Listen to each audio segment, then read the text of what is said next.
Well, good afternoon, everybody. Ross on the West Ham Network. Hope you are all safe and well. Apologies, a later lunchtime show as usual because I was waiting for the press conference and it ain't till tomorrow. There we go. So anyway, we'll talk about a few things, and then tomorrow we'll talk about the Graham Potter press. I said breast conference. That'd be more. Turn up for the books.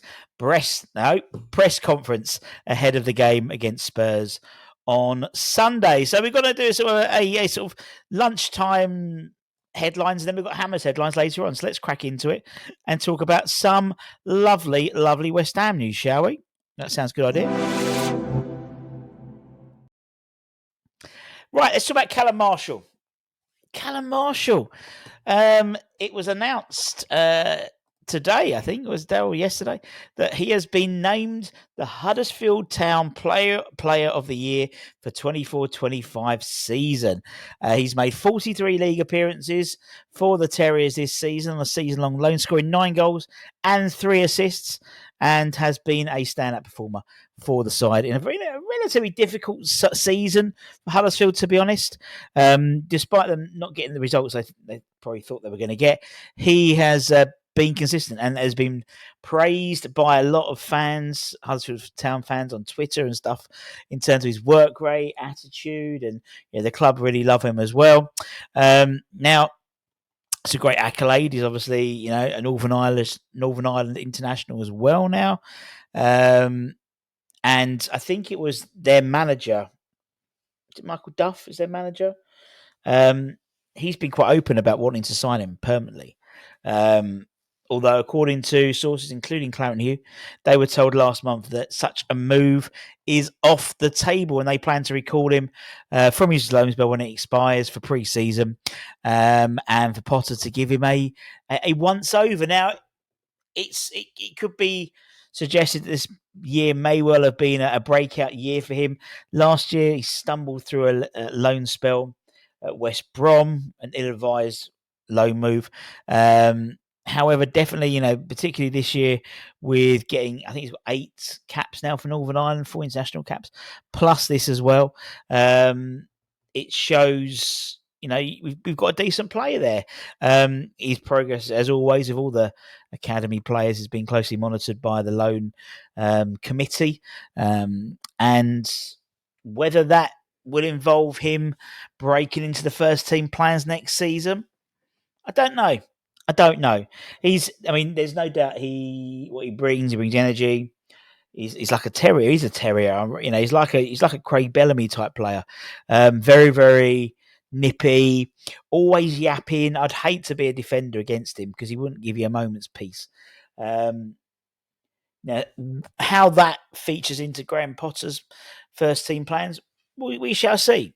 But great accolade for Callum. Let's stick with West Ham. The West Ham side. Tomas Soucek. Obviously, there was reports the other day how apparently he said play me or sell me. But according to WHU employee, he's provided an update on Tomas Soucek in terms of where his head is at for the summer onwards. I think he's in the top 25 goal scorer, West Ham Premier League goal scorers of all time. Almost knocking up to 200 appearances for the club. And obviously someone who was part of that 2023 Europa Conference League winning squad. There were question marks, I think, when Moyes left, when Lopetegui came in, whether he'd fit into that. He sort of maintained a first team appearance spot. And then when Potter came in, again, there was the same sort of, is he going to be utilised? Was he going to be picked rather than utilised? And to be fair, he was until recently, where, there's been a change in that sort of midfield with JWP and Paqueta together as a 2.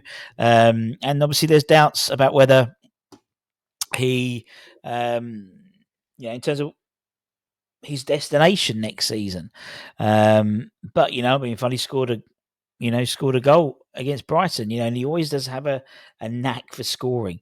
We know Everton were interested, and Leeds were also interested in him as well. But according to X, he said there are still future question marks. There's question marks over the future of Thomas. However, we understand the player wishes to remain and would also be open to signing a new deal.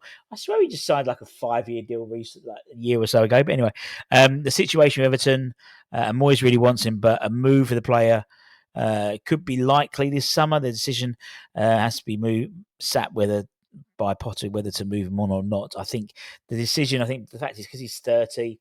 I think you've got maybe this year to get some value out of him. It's going to be a big call because what he does bring is he brings goals. He does. He's a midfielder who scores. Now, the rest of his game can be questionable. His commitment can't be.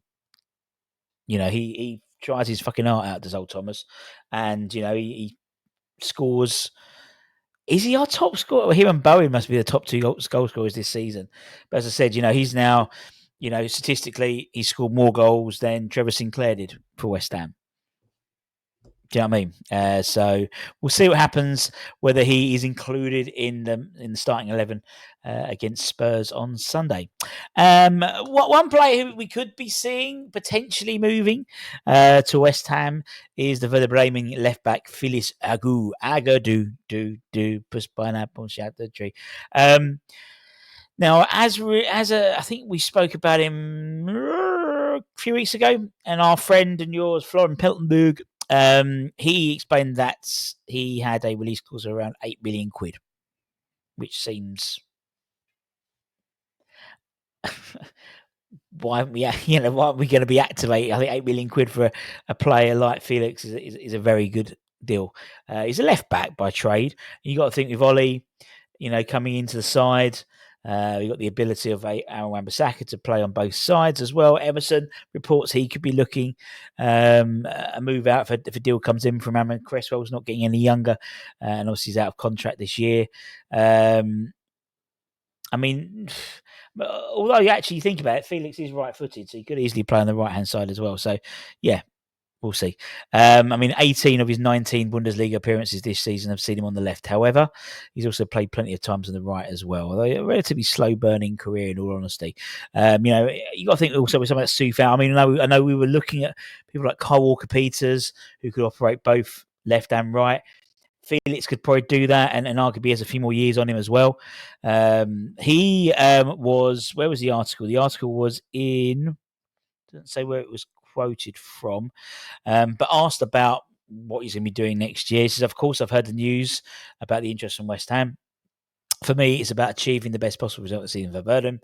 I feel very comfortable here. I like the team. I like the club. It's a dream for every footballer to be playing in Europe at some point, not just in the cup, but also on an international stage." The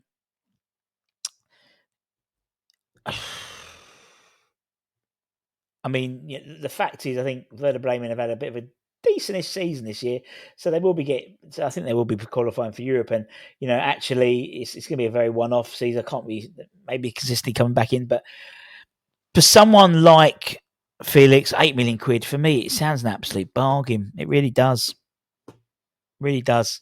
Although I believe I know he's a German under 21 international. I've got a feeling he was just called up to the Nigerian international, full international squad recently. Don't quote me on that, but I think he has been. So, look, we'll see what happens. And we'll see what happens later on with Hammer's Headlines in association with the KUMB.com. Boys, don't forget to check them out. And we'll be having that in a couple of hours' time. Also, thanks to want to shout out Match Bingo, our channel sponsors until the end of the season. We won. We got the full house. We got the full house on the Brighton game and won a bit of money, and wasn't our money. And Match Bingo kindly donated that money to split between Ironswood Food Banks and Anton's charity for his dad as well for the run they're doing next week. So thank you for that, and hope you have a great rest of the day. I'll be back in a couple of hours' time with Hammer's Headlines. Much love. Bye bye.